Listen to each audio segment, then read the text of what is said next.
میرے خیال میں جو ولی خان بابر کی شہادت ہے، یہ پہلے بھی بہت سے لوگ کراچی میں شہید ہوئے ہیں. میں سمجھتا ہوں کہ یہ صحافت اور دہشت گردی کی آپس میں جنگ ہے، جس میں بالآخر فری میڈیا میں جیتنا ہے. اور دنیا میں کسی بھی ملک میں، جہاں کسی بھی شہر میں، کسی بھی گاؤں میں جہاں فری میڈیا ہو، وہاں مافیا ٹوٹتا ہے، وہاں دہشت گردوں کا خاتمہ ہوتا ہے. یہ یوں سمجھیے کہ یہ خون کا وہ پہلا قطرہ ہے جو اس جنگ میں جو ہے وہ زمین پر گرا ہے. لیکن میں آپ کو بڑا واضح طور پہ بتاؤں کہ سوات میں دیکھیں فری میڈیا تھا اور دوسری طرف انتہا پسندی تھی. تو فری میڈیا اور انتہا پسندی کی جنگ میں صرف 3 دن میں انتہا پسندی ہار گئی اور فری میڈیا جیت گیا. اس میں بھی سہیل برائی صاحب بہت اچھی آپ باتیں کر رہے ہیں، اینڈ سر آنکھوں پر آپ کی باتیں، اور یہی باتیں کرنے کا وقت ہے. ارسپانسبل باتیں کرنے کا تو وقت ہی نہیں ہے. مگر بلا شبہ ہمارے جو ساتھی ہیں ان کا یہ پہلا خون کا قطرہ ہے. مگر کراچی میں پچھلے 48 گھنٹے میں 22 سے زیادہ شہادتیں ہو چکی ہیں. یہ سلسلہ کوئی نیا نہیں ہے. پچھلے کئی سالوں میں یہ جو فیکٹس اینڈ فگرز ہیں یہ حد سے زیادہ الارمنگ ہیں. اس کی جو سیدھی صورتحال نظر آ رہی ہے وہ یہ کہ آپ جو رپورٹ کرتے ہیں وہ بھی ڈر جائیں گے اس کے بارے میں بات کرنے سے. آپ کیا سمجھتے ہیں کیا طریقہ کار ہے کہ اس ڈر کو ہم لوگوں سے ہٹا سکیں؟ میں یہی گزارش کرنا چاہ رہا تھا کہ سوات میں بھی ہمارا جی اے کو نمائندے کو اسی طرح قتل کیا گیا تھا. پہلے اغوا کیا گیا، قتل کیا گیا اور شہید کیا گیا. لیکن آپ نے دیکھا کہ اس کا نتیجہ یہ ہوا کہ سوات کے اندر فری میڈیا جیتا اور انتہا پسندی ہاری. یہاں بھی میں یہ گزارش کر رہا ہوں کہ یہ بے شک جنگ کر لیں. بے شک دہشت گردی جو ہے وہ میڈیا سے اگر جنگ کرنا چاہتی ہے اور کرنی پڑے گی اسے بھی اور ہمیں بھی، لیکن اس جنگ میں پوری دنیا کی انسانی تاریخ گواہ ہے کہ اس میں فری میڈیا ہی جیتے گا، دہشت گردی ہارے گی. اور جو ولی خان بابر کی جو شہادت ہے یہ اسی تاریخ، اسی روایت کا حصہ ہے جس کے ہم سب امین ہیں کہ ہم نے عوام تک انصاف پہنچانا ہے، سچ پہنچانا ہے. اور ظاہر ہے جہاں پہ دہشت گردی کا راج ہوگا ایک نہ ایک دن ہم سب اصل مجرموں تک پہنچیں گے اور میڈیا کے ذریعے پہنچیں گے. شاید باقی ادارے اپنی مسلطوں کے ذریعے نہ پہنچ سکیں، لیکن میڈیا ایک نہ ایک دن اصل قاتلوں کی طرف نشاندہی کرے گا. آپ دیکھیں گے کوئی نہ کوئی ایسی رپورٹ آئے گی، کوئی نہ کوئی ایسا واقعہ ضرور رپورٹ ہوگا جس سے پتہ چلے گا کہ یہ سارا کچھ کون کر رہا ہے اور اس کے پیچھے کون ہے. سہیل برائی صاحب کا کہنا یہ ہے کہ میڈیا ہی بتائے گا کہ اس کے پیچھے کون ہے. جھگڑا صاحب، آپ کی پارٹی نے کہا ہے کہ اب یہ معاملہ دہشت گردی کے برابر ہو گیا، اس کے اوپر ایکشن لیا جائے. آپ کا کیا موقف ہے ٹارگٹ کلنگز کے بارے میں؟ شکریہ بھیا. یہ جو واقعات سامنے آ رہے ہیں یہ کوئی نئی بات نہیں ہے. آپ نے دیکھا کہ کراچی میں یہ واقعات بار بار دہرائے جا رہے ہیں اور افسوس کی بات یہ ہے اس پہ جتنا بھی، سب سے پہلے تو جتنا بھی افسوس کیا جائے وہ کم ہے. اور خصوصاً ہمارے بھائی ولی خان بابر کا جو واقعہ کل سامنے آیا وہ ایک اپنی سمجھیں کہ قوم کی خدمت کر رہا تھا، وہ ایک قوم کو جو حالات ہیں ان سے باخبر رکھ رہا تھا. اور کل ان کے ساتھ جو کچھ ہوا اس کو دیکھ کر بے پناہ افسوس بھی ہوتا ہے اور سوچتے بھی ہیں کہ آخر ہم کس طرف جا رہے ہیں. یہ ولی خان بابر کی موت جتنی دردناک ہے اسی طرح ہمارے دوسرے جو بھائی اس وقت 2 دن میں یعنی 48 گھنٹوں میں 26 سے زیادہ افراد کی مرڈر کی خبریں آ چکی ہیں. تو یہ اس پہ جب سوچا جائے تو یقیناً اس کی ذمہ داری آتی ہے، جس طرح میرے بھائی نے بھی کہا کہ انہوں نے رحمان ملک صاحب کا اور سندھ ذوالفقار مرزا صاحب کی بات کی.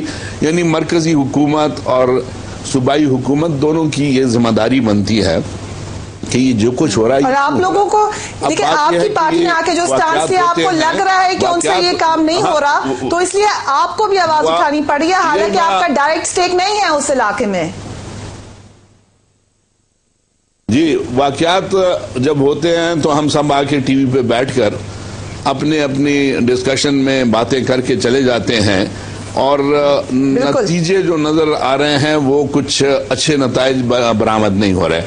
ہم صرف باتوں سے نہیں, ابھی کچھ عملی کردار ادا کرنا پڑے گا ان ساری چیزوں کے لیے جی.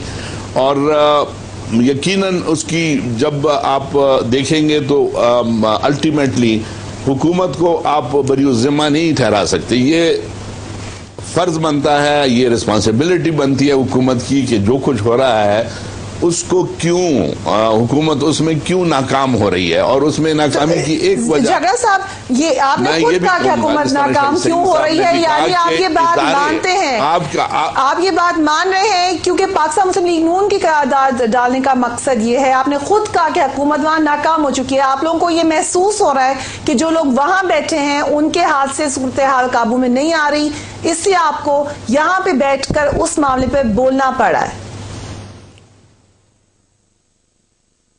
جی, میں تو آپ کو یہی کہہ رہا ہوں کہ حکومت کی ناکامی کی وجہ جو ہے وہ شاہی سید صاحب نے بھی اس کی طرف جو اشارہ کیا, وہ ہے آپ کی اداروں کو آپ نے اس ملک میں اتنا کمزور کر دیا, اتنا بے اختیار کر دیا ہے کہ ادارے اگر اپنا کام کرنا چاہیں تو اس میں ہم یہ کہیں گے کہ لوگوں کے اتنے مفاد ہوتے ہیں کہ وہ اداروں کو اپنا کام جو ہے کرنے نہیں دیتے, انڈیپینڈنٹ نہیں دیتے. یہ میں جھگڑا صاحب ود ڈیو ریسپیکٹ یہ بات آپ نے سب سے اہم کہی ہے اور میں یہیں سے گفتگو کو آگے لے کے چلوں گی. شرمیلا صاحبہ, میں نے سب کی باتیں آپ کو سنوائیں. شاہی سید صاحب نے اس وقت میں کہوں گی کہ عقل مندانہ بات کی ہے کہ اگر انہوں نے کہا ہے کہ وہ کسی کو الزام نہیں ٹھہراتے, صرف آپ کو انہوں نے الزام دیا ہے, آپ کی پارٹی کو, آپ کے پارٹی ممبرز کو.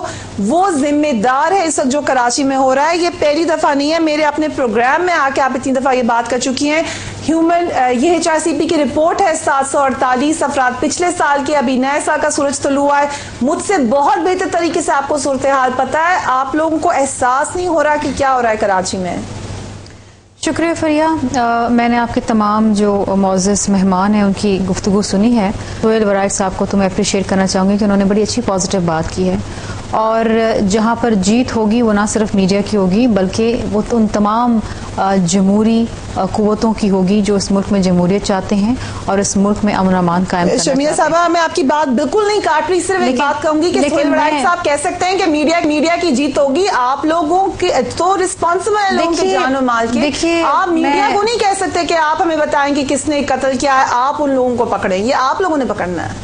اگر آپ کا سوال مکمل ہو گیا تو میں نے تصحیح کی تھی آپ کی. شرمیلا صاحب, میں تھوڑا سا اپنی بات کمپلیٹ کر لوں تو پھر آپ اور تصحیح کر سکتی ہیں. دیکھیے, میں نے نہیں کہا کہ میڈیا اس کی نشاندہی کرائے. میں یہ کہہ رہی ہوں کہ انشاءاللہ جب جیت ہوگی, جب ہم ان تمام غیر جمہوری قوتوں کو ڈیفیٹ کریں گے, شکست دیں گے, تو نہ صرف اس میں میڈیا کا ایک اہم کردار ہوگا, اس میں تمام پولیٹیکل پارٹیز کا ہوگا, سول سوسائٹی کا, پاکستان کی عوام کا ہوگا. اور یہی کام ہم نے سوات میں کیا تھا.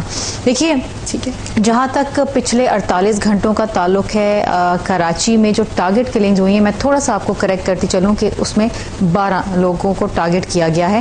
آپ جو 26 کا فگر دے رہی ہیں اس میں کچھ ایسے بھی مرڈرز ہیں. میں نے 22 کا فگر دیا تھا جو میرے پاس یہاں پر موجود ہے. دیکھیں نا, میں ایز این آفیشل, لیکن اس سے کوئی فرق نہیں پڑتا. 12 اور 22 let's not go. Please let me complete what I am seeing. دیکھیے, as a official spokesperson I have to give you the correct. 26 ہو یا 12 ہو, ایک بھی ہو تو میں سمجھتا ہوں یہ بڑی پریشانی والی بات ہے. پہ آ رہی ہوں, میں نے بڑے تحمل سے آپ تمام لوگوں کی باتیں سنی. اگر آپ میری بات سن لیں 2 منٹ تو کوئی حرج نہیں ہوگا. باقی جو مرڈرز ہوئے ہیں وہ کوئی پرسنل انمیٹی کے ہیں, کوئی اور اس کی مختلف نوعیت ہے. دیکھیے, میں یہاں پر یہ کہوں گی کہ ایک شخص کا بھی قتل ہوتا ہے کسی بھی وجہ سے, اس کی ذمہ دار حکومت وقت ہوتی ہے. اس کو میں ڈینائی نہیں کر رہی ہوں. ایک اور بات بتانا چاہتی ہوں کہ آج پورا دن ہم آپ کے آفیشیل فگرز ڈھونڈ رہے تھے. آپ کی جو منسٹری کی ویب سائٹ ہے اس پہ لکھا ہوا ہے کہ وہ اپڈیٹ ہو رہی ہے. ابھی آپ اس کے اوپر ایگزیکٹ فگرز بھی نہیں دے سکتے. بات یہ ہے کہ میں آپ کو تو بعد میں پکڑنا ہے, آپ نمبر ہی نہیں صحیح دے رہے یہاں پہ. فریہ, دیکھیے, مسئلہ یہ ہوتا ہے کہ جہاں کہیں کوئی واردات ہوئی آپ لوگ فوراً ایکسپیکٹ یہ کرتے ہیں کہ جی بتا دیں. ہمیں تھوڑی سی وقت چاہیے ہوتا ہے, انویسٹیگیشن ہوتی ہے کہ آیا یہ ٹارگیٹڈ کلنگ تھی یا کوئی نارمل مرڈر تھا, اس کی پیچھے کون تھا, FIR لانچ ہو رہی ہے, انون یا نون. دیکھیے, میں آپ سے پچھلے 48 گھنٹوں کی بات کر رہی ہوں فریہ. میں آپ سے پچھلے سال کی یا پچھلے 6 ماہ کی یا پچھلے 10 دن کی بات نہیں کر رہی, میں 48 گھنٹوں کی بات کر رہی ہوں.